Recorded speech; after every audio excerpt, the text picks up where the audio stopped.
My name is Sally. I am sort of an actor and sort of a writer and sort of a Brit, and I sort of live in Canada. Um, by which I mean I am a Brit and I do live here, but I don't know how to commit to living here. I don't know if I belong. And given these things, I was intrigued by the idea of taking part in this event, and I was going to write a story about identity and how I'm less self-conscious about my accent outside of Britain. And how do you find community when you're well over university age, but you don't have kids whose parents you can befriend? I also have a sick relative back in the UK, so I'm aware that at some point I'm going to be going back, but I don't know when, I don't know how long for.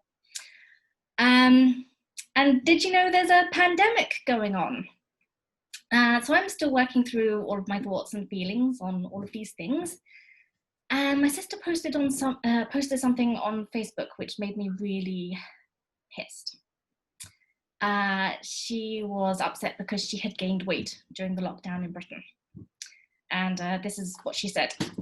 I'm sat on the sofa feeling really unmotivated and quite fat as I've put on loads of weight in the last few months.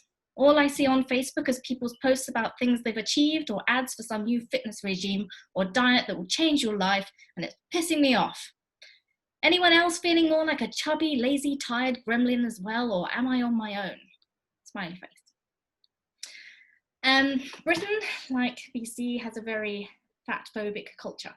It's assumed that everyone is trying to lose weight or unhappy with their bodies. If you eat a vegetable at work, someone will say, "Oh, that looks healthy." And if you eat a treat, someone will say, "Oh, that looks nice." And in Britain, I cycled everywhere despite not being a middle-aged man in Lycra. And I think here this is becoming more normal. However, if I'm on a dating site and I don't mention any sport, the level of interest in my profile is significantly lower than if I mention cycling. I've also noticed that many people are looking for a healthy partner. But what is healthy?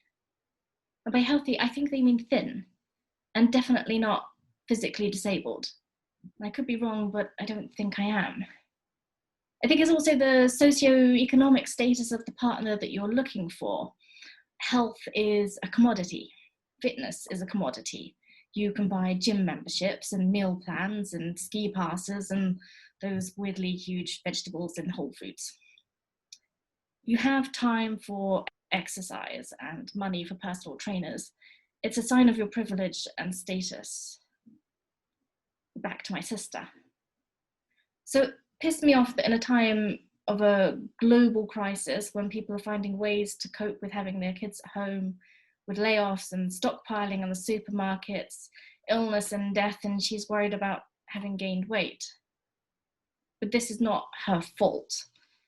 We grew up watching our mother go from being a plump woman, an on-off dieter, to a non-dieter. And she started listening to her appetite. And at the same time, her mind and body began to decline.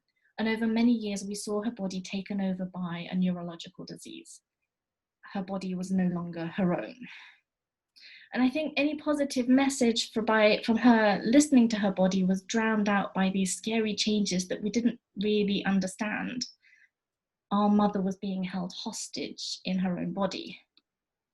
And a lot of this happened when we were teenagers and had already had years of absorbing all the cultural messages around us about bodies and what they should look like.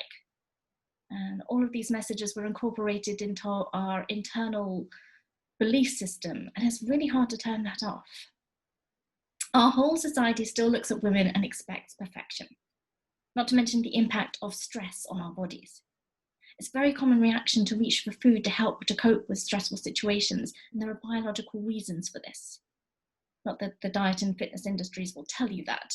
They will tell you that you're not enough, that you could be fixed by using their products, by giving them money. It's very seductive. January, for example, it's not just a new year, it's time for a new you. It's a new body, a new brain, a new lifestyle. There's no such thing as a diet anymore, they're called lifestyles now. And if it's not working, stopped working, or you can't do it. Dieting creates cravings, but the diet industries won't tell you that. Dieting teaches your body to protect itself against future famines, but they also don't tell you that. And then you start to believe that you must be doing it wrong. You aren't suffering enough. No pain, no gain. If at first you don't succeed, then try again. You can do it, right? You can fight the battle, win the war, be who and how you want to be, as long as it's perfect. Bodies are not meant to be some airbrushed, flawless image. They're real. They're warm and cold, and sometimes they smell, and they lose hair, they go grey, they get wrinkly. They're designed to change and to heal. Puberty, aging, scars, recovering from surgery, and the remarkable expansion and growth as a woman grows a baby inside her and then gives birth through her vagina. How incredible is that? We have so much external chatter. People telling us what to think and feel, from advertisers to social media. There's always someone to compare yourself to, from what you're having for lunch to how to have the perfect lockdown. Now, film and TV content comes from white, middle-aged, middle-class men, and so much of it objectifies women. Older women fade out of society's media, and no one can name more than 3 female actresses over 50, because of course that's when women stop existing.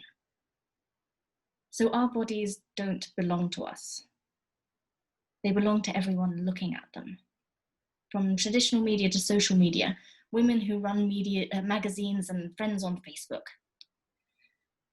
So what happens during the pandemic? We're now inundated with how to cope, how to have a good pandemic, from sourdough starters to banana bread, home workouts to virtual dinners and quarantinis, how to eat if there's no food in the supermarket, Zoom meetings with filters to make me look airbrushed, can't get a haircut, online dating where you can't meet people before your ovaries give out, or unless your masked faces meet across the fruit and veg aisle. The electricity from 2 meters apart will be unmistakable. Is it hot in here, or do we have COVID? Let's get tested together. Then there's the guilt. I'm not moving as much. I've worn leggings every single day for 2 months. My energy levels have dropped. I'm working from home, living by myself. I can just put things off now. Why do it today if I can do it tomorrow? Can't get up before work for a bike ride? There's always tomorrow. I'm eating more. Am I eating more, or does it feel like I'm eating more? Did I have chocolate for breakfast? Again. Life is simple now. It revolves around food and work and video chatting. I'm getting sick of the internet. Video chatting is not the same as being able to hug your family. Without physical intimacy and affection, are we less human? A hug releases the hormone oxytocin, which relaxes us, gives us a sense of belonging and comfort. And if we can't touch each other and only communicate virtually, are we now cyborgs? Can we really feel connected to anyone now? But heaven forbid we gain weight during the pandemic. Surely there are more important things, and surely we should understand that our lives are different right now. So what happens if you say no? I want to live in my entire body. I want to be present in it and not pick it to pieces and not spend more time concerned with how other people will see it. I want to touch other people when the time comes. I want to still be human. So what happens when you say, I am enough? If I like my body, if I don't try to solve my problems by being thinner, prettier, new clothes, new hair, what happens if I concentrate on who I am and what I like? What if I consider the internal and not the external? If I exercise regularly because it feels good, because I enjoy being, and not to punish myself, not to tell myself off for eating something I shouldn't, because food is bad and fat is bad and sugar is bad, and because I am bad and I'm a really bad person for eating it. How dare I? What if what I eat is my business and my business alone?